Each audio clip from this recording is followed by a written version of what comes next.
this week. Just fuck this week. It's been so normal. Obedience training is going to be its own fucking show. And, I mean, you're already watching it. Sorry. I hit 3,500 words by the time I finished story number 3 of 9. That does mean you'll technically get Muttday number 19 on Friday, live on Twitch at 8 a.m. with pet play, a Hound's Byte, and a vet visit.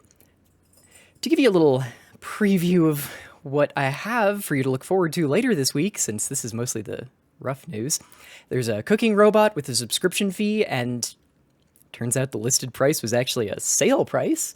There's a new study on Diplodocus scales that's fascinating. Yes, I'm a dinosaur girly, bite me. We're mocking Olivia Newsy's book sales and comparing it to the sales of self-published trans authors. They're doing way better than she is. Technically, she's still doing better than Fetterman, but that's about it. A bunch of brain-boiled AI news, a really, really dumb steering wheel that's reminiscent of, well, both the Tesla yoke and the crap Ford tried in the 1960s, and a rant about so-called prediction markets. So that should be... Fun is definitely the wrong word, but it's the only one coming to mind. Oof. And welcome to Muttday Morning News. I'm the titular Mutt Fen. Now let's get to some news. I did say it's just going to be obedience training this week, and, well, at least today. It's going to be rough, y'all. There's a lot of it, and none of it's terribly fun on its face, aka why it's so damn long, as I both had far too much to discuss, and much to try and make even remotely risible. First, we have 2 major shootings. One at Brown University, one of the many colleges Trump has actively been antagonizing, effectively encouraging this variety of political violence. 2 people were killed and 9 hospitalized after a gunman began stalking around the campus at about 4:30 on Saturday, December 13th. Students and faculty were given a shelter-in-place order that wasn't lifted until the next day, but the unhingedly evil man that encouraged such political violence posted to his own social media site at 5:44, "I have been briefed on the shooting that took place at Brown University in Rhode Island. The FBI is on the scene. The suspect's in custody. God bless the victims and the families of the victims of the political violence he encourages." It was also posted to the White House X account, and it was a lie. Instead of deleting either post, both merely received a reply at 6:03 after Brown University issued an alert to students at 5:52 saying, "Situation remains ongoing. Continue to shelter in place. Law enforcement on site. The Brown University police reversed their previous statement," which they had not actually given and he completely made up. "The suspect is not in custody." To add to the horror, the most accurate coverage came from the Brown Daily Herald, the student-run newspaper who were providing both comprehensive live coverage and ongoing live updates based on input from students. But it didn't stop there, because this was in the United States of America, where, as previous shooting victim Charlie Kirk so often delighted in pointing out, children and young adults are sacrificed every day for our white supremacist God-given right, but only to white straight men, to bear firearms. I'm paraphrasing for comprehensibility. He said it in well, he said it more like you'd expect a gun-worshipping wank pheasant would. 2 people at the shooting have already been through school shootings themselves.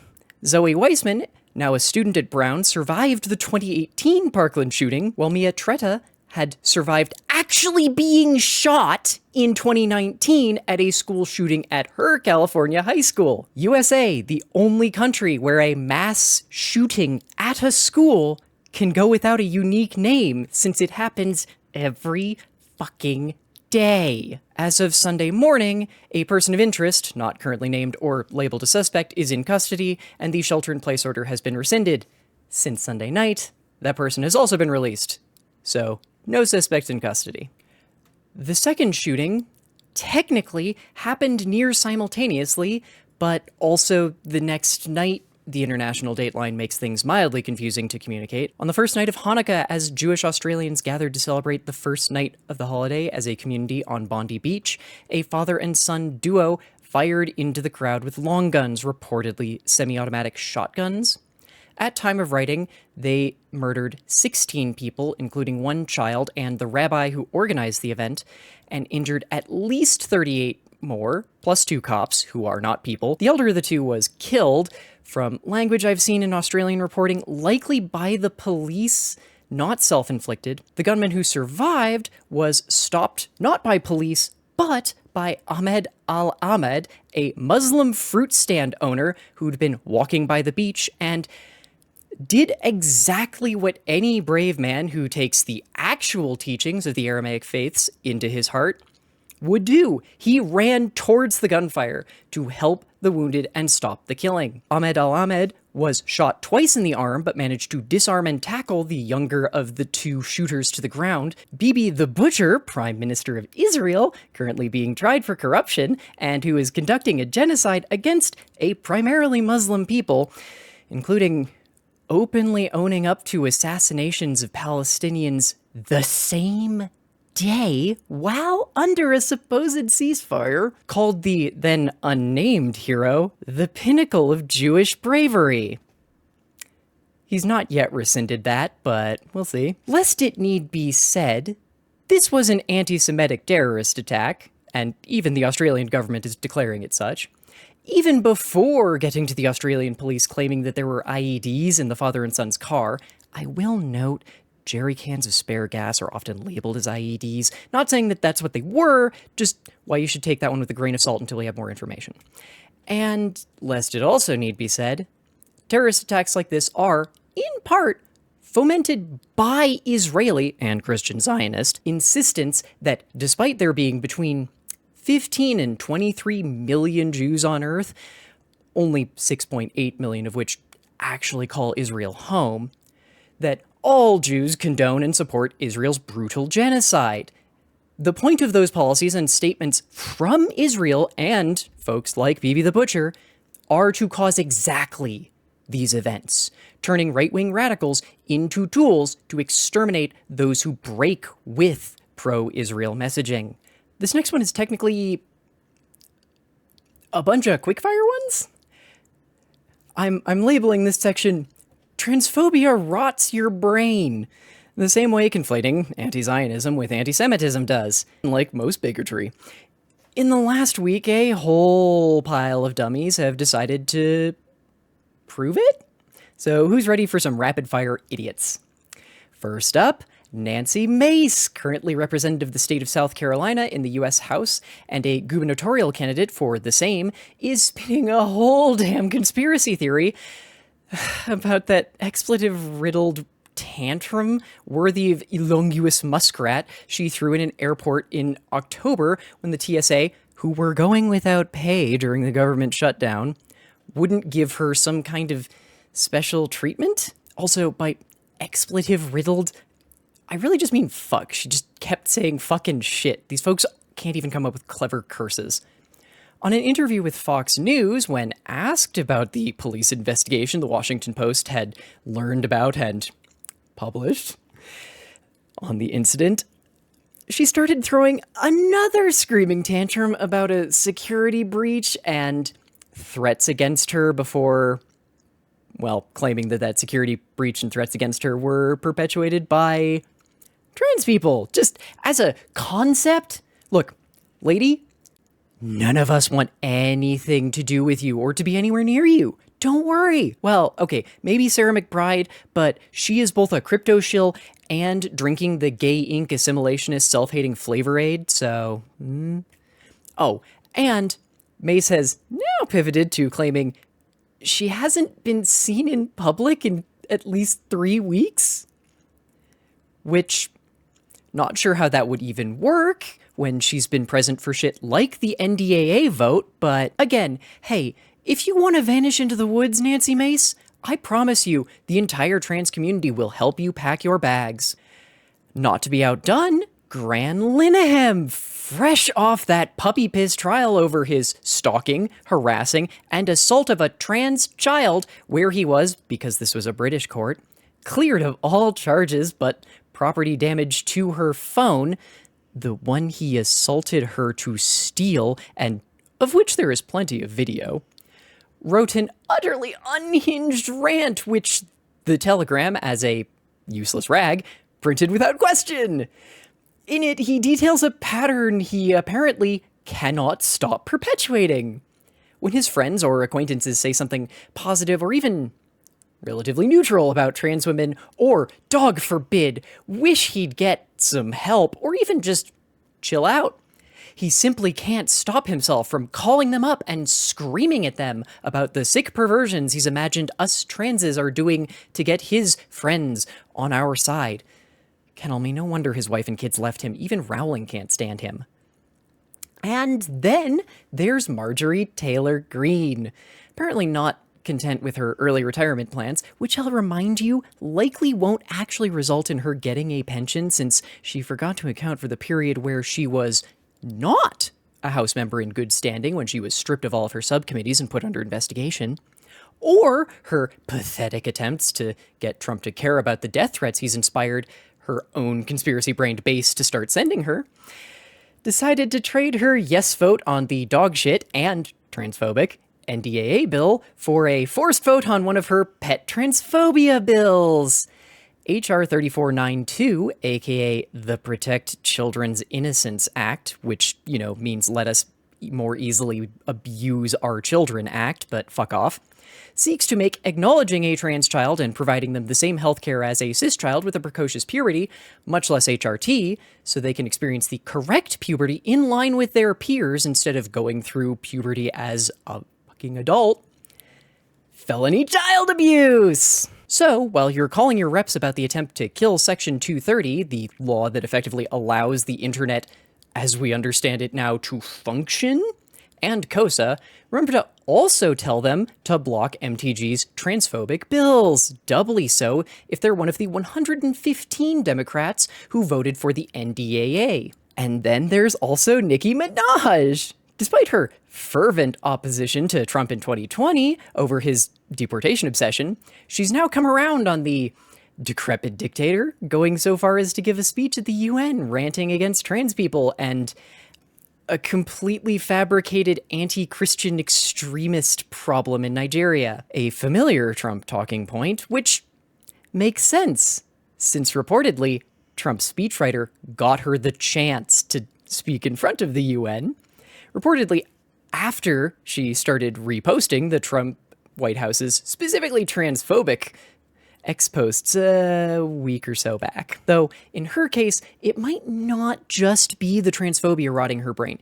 It could also be her husband, who she married in 2019. Kenneth Petty is best known for pleading guilty to attempted rape after he was made aware of physical evidence against him that showed he likely did commit the rape in 1994, as well as that time in 2022 when he was found guilty of continuing to harass and openly threaten the same woman he was found guilty of attempting to rape in 1994. And let's not forget Gavin Trump 3.0 Newsom, who continues to be held up as some kind of liberal paragon by those who refuse to see his long history of oil money dick sucking. Don't worry, he never actually takes the money, he just enjoys it for the love of the game, I guess. His storied history of seeking out and dating vulnerable women less than half his age, or the way he can only smile while destroying the lives and property of the homeless, much less his open vitriolic transphobia. Oh, or his self-reported belief that Charlie Kirk's beliefs should be honored. Again, those beliefs include open calls to exterminate trans people as well as many other minorities. In fact, after going on Ezra Klein's show, if you don't know him, I'm so envious. He's a moderate Democratic pundit, which is to say, so deep in the tech gentry and Israeli blood money pocket, he's what we'd call a Republican in the early 1980s before the GOP started just openly calling for minority blood sacrifices. After Ezra Klein's show, Gavin Trump 3.0 Newsom said, "We didn't get into trans sports. That's an issue no one wants to hear about because 80% of the people listening disagree with my position on this. And it comes from my heart, not my head. It wasn't a political evolution."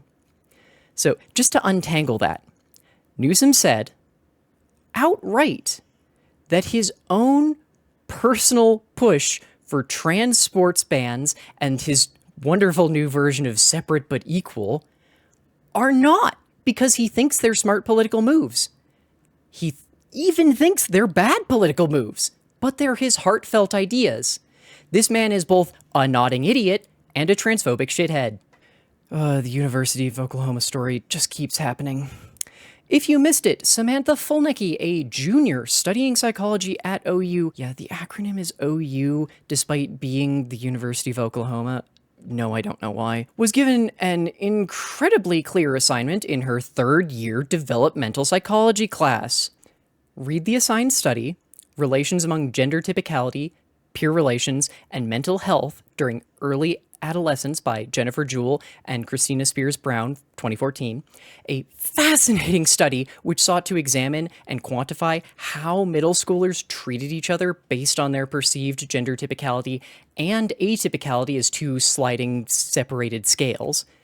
In simple terms, the study was looking to see how being perceived as a stereotypical boy or girl positively affected how peers perceived and treated a child, and whether being atypical was perceived as negative.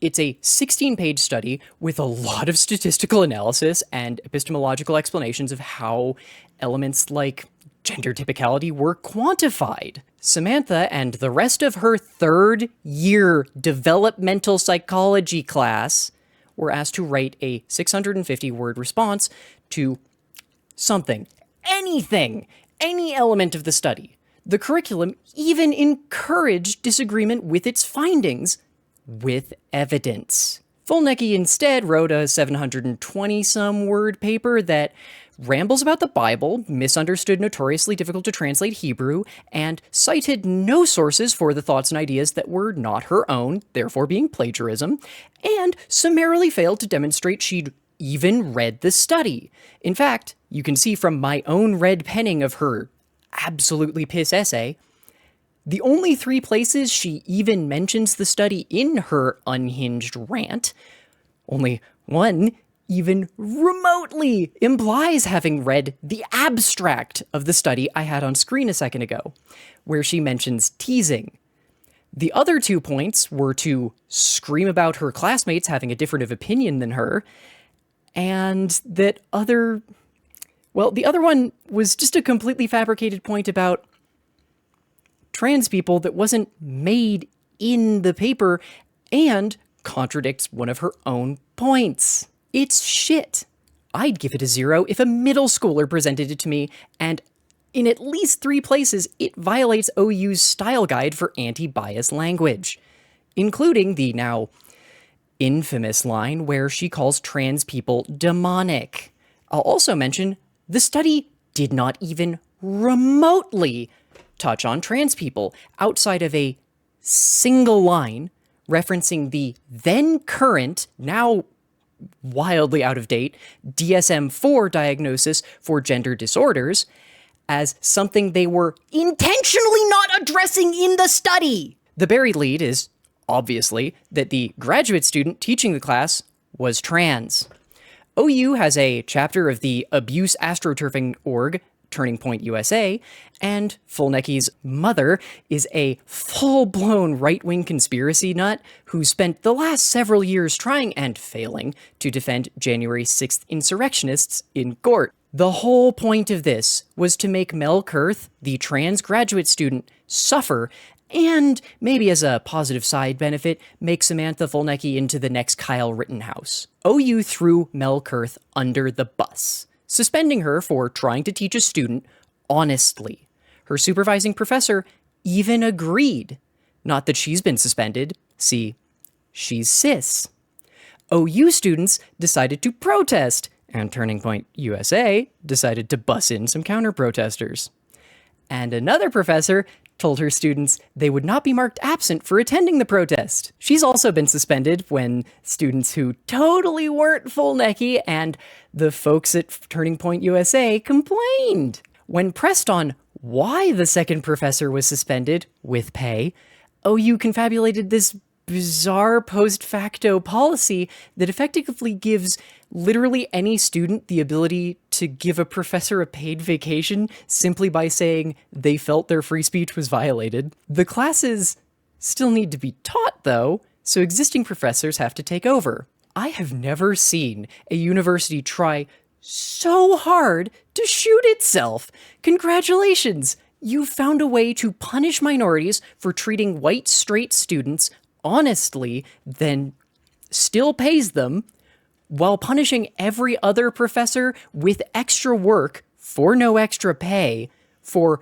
not pissing off the evil chud students. Good job, OU! Not to be outdone in the realms of comic stupidity and cruelty, Texas's SB 8, or the Texas Women's Privacy Act, went into effect last week. The law, in theory, restricts access to bathrooms, locker rooms, changing rooms, and the like based on sex assigned at birth. Like all laws of its ilk, this makes no sense, and tries to foist the actual policy and enforcement onto city, county, and public agencies to enforce it as they see fit. Well, okay, technically it requires they take every reasonable step to enforce it without, laying out how or in what way. But whatever. On December 6th, the protesters of the law arrived at the Texas Capitol building and were initially allowed to use whatever the hell bathroom they wanted.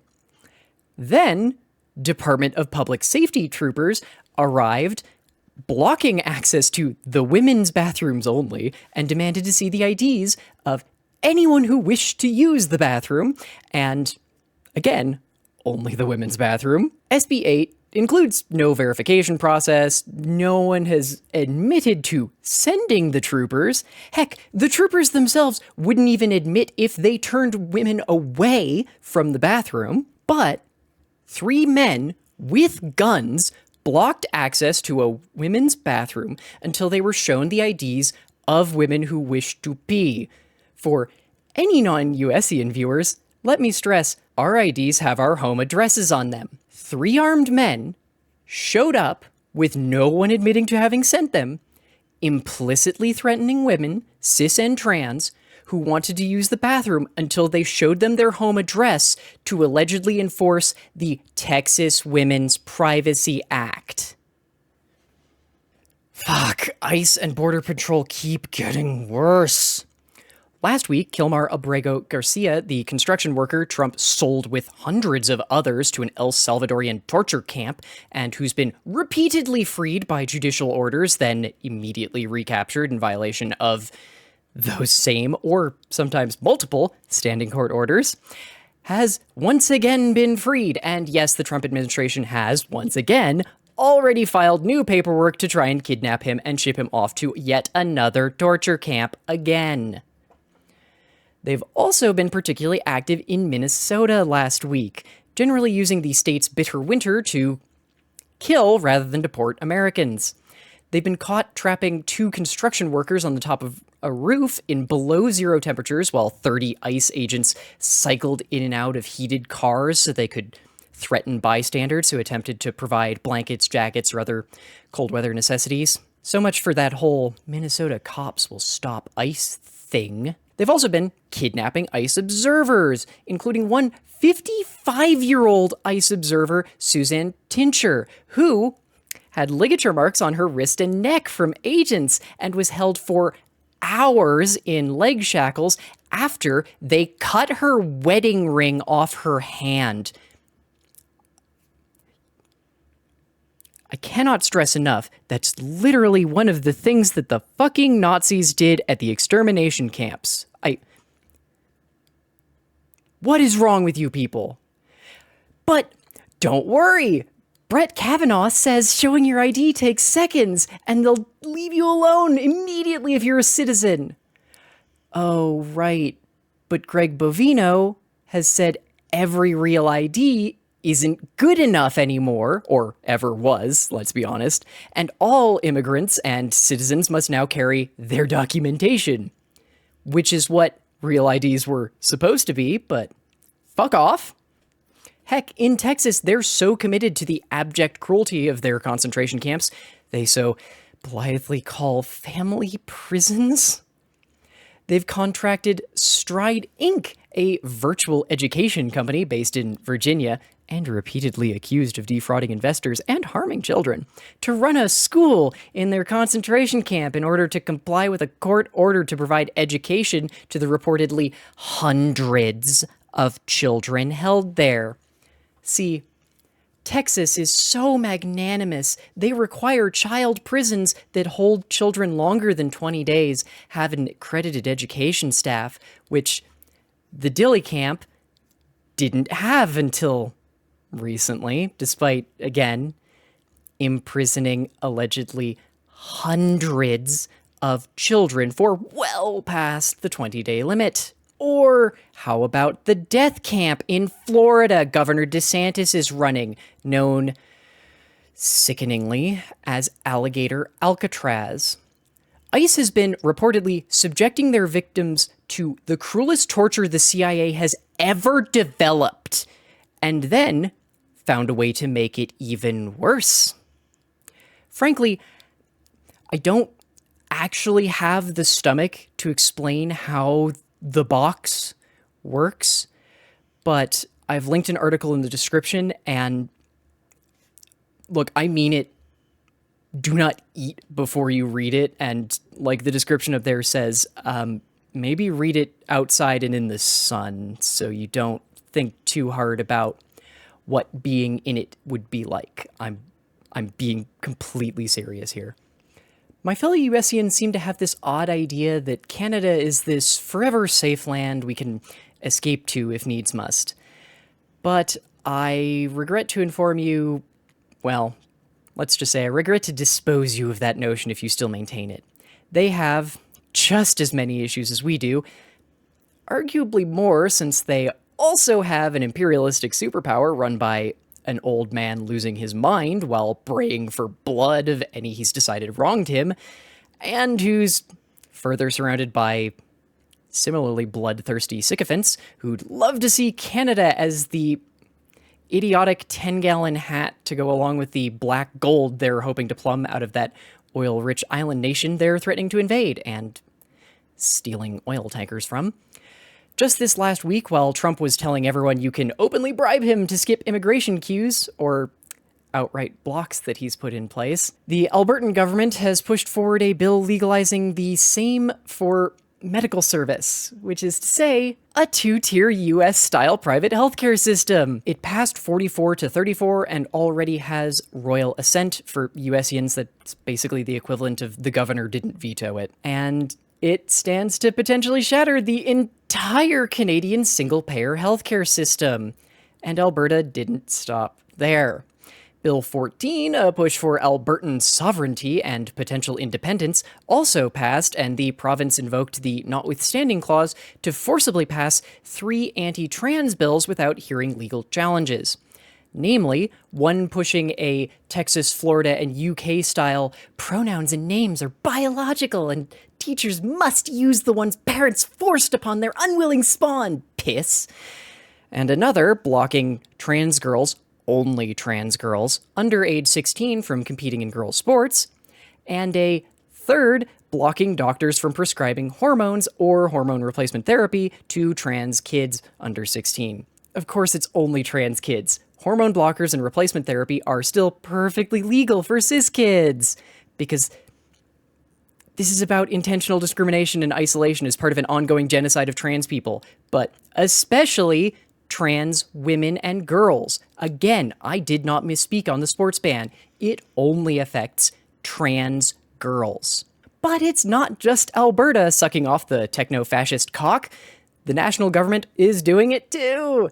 Back in 2020, the Canadian Revenue Agency had a little chatbot named Charlie developed to help the Canadians navigate tax law and other elements of the CRA's website. Dubbed Charlie, the bot has cost about $18 million to develop and operate over its first 6 years, and according to the CRA's own rather generous reporting, it's wrong 1/3 of the time. But if you ask the Auditor General her lived experience, or ask about the numbers the CRA has for Charlie's interactions with Canadians who aren't already working neck deep in the Canadian tax code, then Charlie gives wrong answers between 66 and 83% of the time.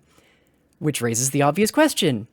Where the hell did $18 million go, and why wasn't it put into making a functional bot, since it wasn't even built on the bloated maggot heap that is generative AI? Well, Canadian officials were asking those questions. They don't seem terribly intent on getting answers, since, as of November, they agreed Charlie could continue lying to Canadians about tax information while now being ported to an LLM-based chatbot anyway. I'm sure that will bring the costs down. Wait. No, it won't. It will just increase. It's just going to increase the costs. It's also going to increase the amount of wrong, but very confident answers the bot already gives. Cool. Thanks, Canada. At least we're not the first ones to implement a lying chatbot into our tax code. Oh, wait, I forgot. Intuit, aka TurboTax, aka the company founded by the billionaire daddy of the Make FPSs Great Again idiot, is doing exactly that. After lobbying to murder the free online tax filing tool we had for literally a single year. Well, at least we're both still ahead of that Albanian chatbot they made into a fucking unelected minister. I previously mentioned my plans to do more local Colorado stories, so let's get into some. First up, after a landmark Colorado Supreme Court case last year which ruled, no, a liability waiver does not absolve a ski resort of all liability when their negligence led to a woman being knocked out of an improperly operated chairlift and paralyzing her. But that injury was in Crested Butte during the 2021-2022 season. Vail Resorts think they found a clever way around the ruling from the Supreme Court in 2024 that they did kind of see coming during their 2022-2023 season, and ongoing since then. They've added a blanket by agreeing to this. You also waive all right to sue for negligence during previous seasons as well. To the liability waiver, all skiers or snowboarders or whatever must sign, well, let's be honest, scroll through, click a checkbox before being allowed to purchase their ski passes. And therein lies the key quibble. See, it's a sport. We all get that we should be responsible for harm that may come to us if we go skiing or snowboarding and we do something stupid. But it's that negligence bit. The fact that there is no mutual assurance that employees are trained to avoid being negligent and, say, causing paralysis.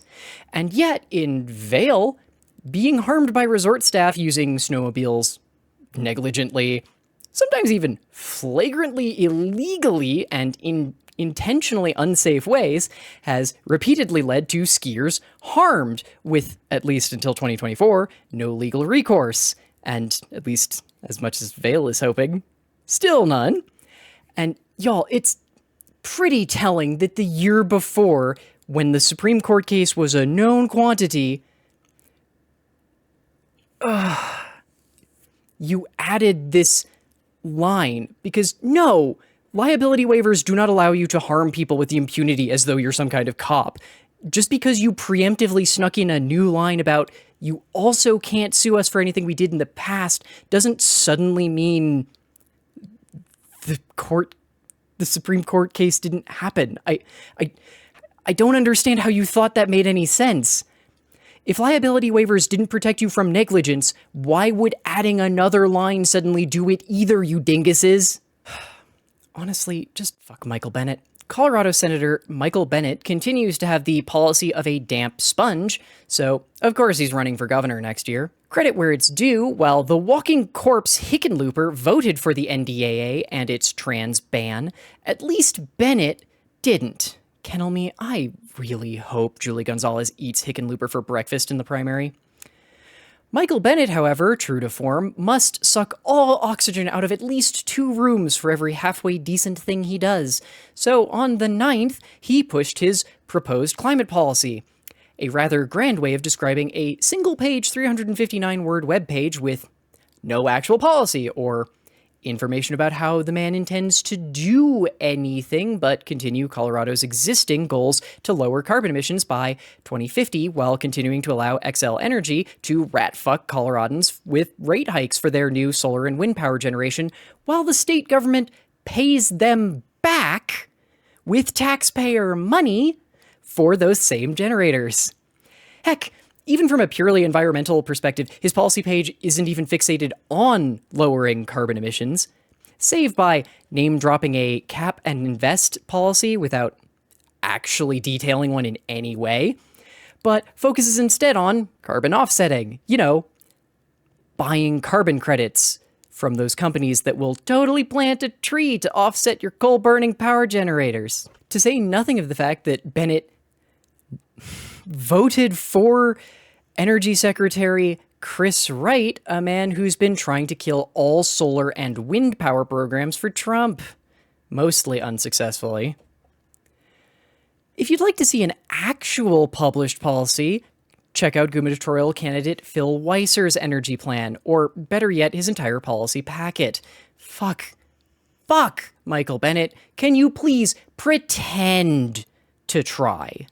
Not content with endorsing brainworm Bobby Kennedy, if I had to guess, because Polis is still butthurt about getting called a COVID czar for making sure Coloradans weren't dying to COVID. Like, he required that we were vaccinated and had labor protections during that very brief period we acknowledged COVID. The Colorado governor has once again decided to piss away what little goodwill anyone has left for him by actually...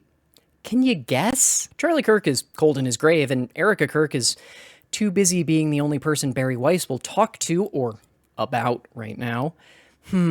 He's gay, so buddying up with Nick Fuentes is not really a possibility, but let's be honest, no one actually likes Jared Polis, so it must have been something he could do without anyone actually having to be in the same room with him.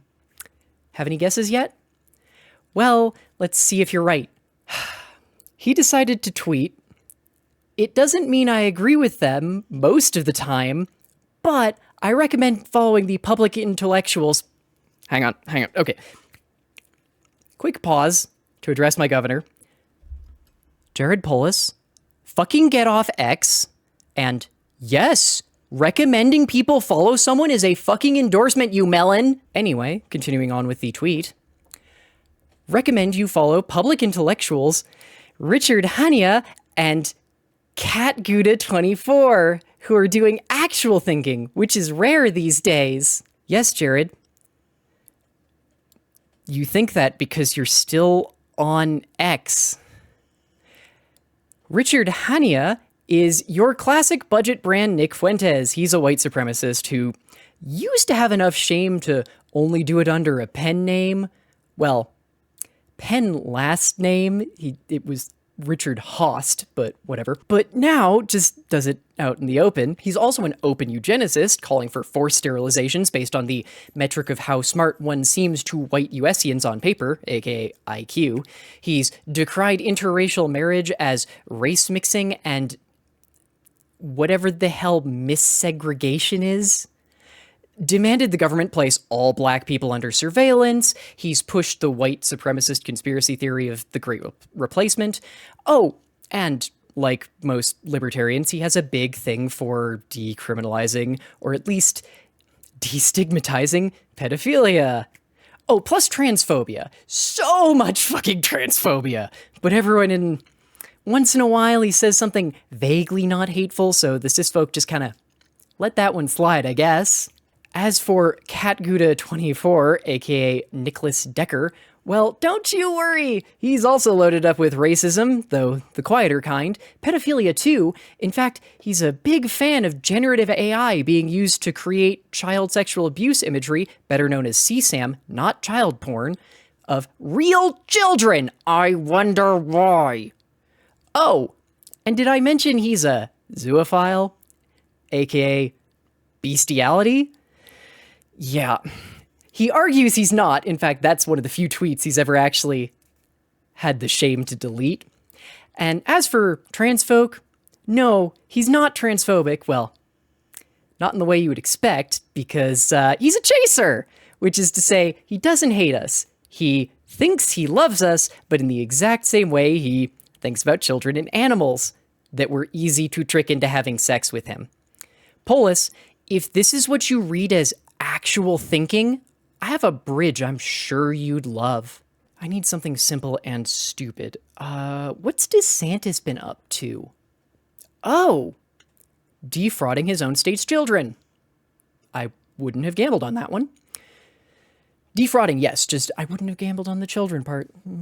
Late this last week, the Miami Herald, who've also broken several stories on the torture and vanishing of people in ICE custody into the death camp, better known as Alligator Alcatraz, never to be seen again, published the results of an investigation into where exactly DeSantis managed to pull $36.2 million from to pay for consultants and ads against Florida's Amendment 3 and 4 last year. For those curious, Amendment 3 would have legalized recreational marijuana, and Amendment 4 would have overturned the state's 6-week abortion ban. So, obviously, he stole the money from the same children we forced into being with those laws. Well, one of those laws. Yes, really. He pulled $16.3 million from a health trust funds for child protections, as well as the state's opioid settlement fund, and an even $10 million from a Medicaid settlement, a further $5 million from a state marketing budget, which, instead of being used for marketing, was given to Florida Pregnancy Care Network, an org who run anti-abortion clinics, masquerading as, prenatal care and abortion clinics.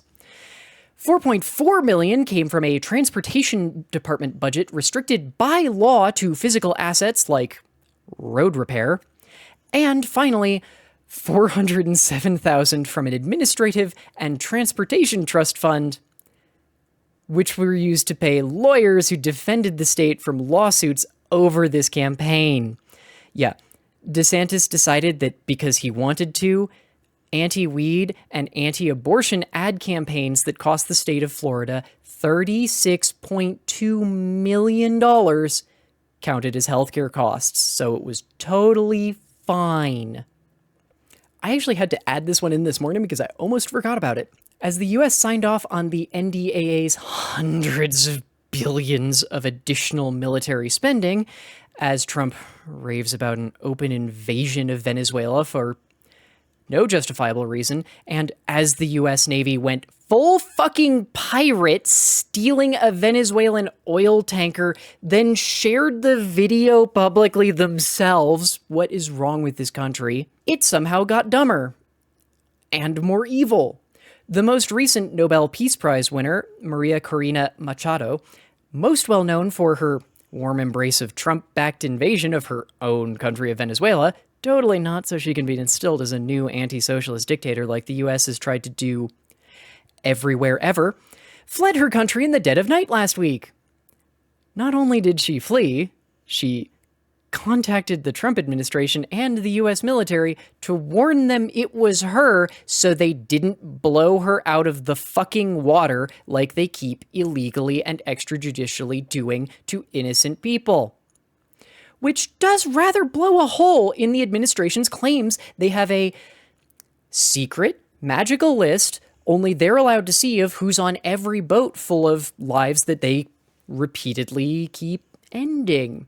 If their bosom buddy needed to warn them ahead of time not to kill her. Don't forget, she's also a big fan of the US extrajudicially and illegally murdering her country folk. Copying Canada's MAID program, Illinois Governor Pritzker has signed some fun new rights into law. Just not the ones anyone needs or really wants that badly. Canada's MAID program, aka Medical Assistance in Dying, sounds decent on paper, like Illinois'. It provides terminal patients the right to choose a quick and relatively painless death rather than a slow, agonizing one by whatever disease or whatever is killing them. But we don't live in a flat, frictionless, two-dimensional space like paper.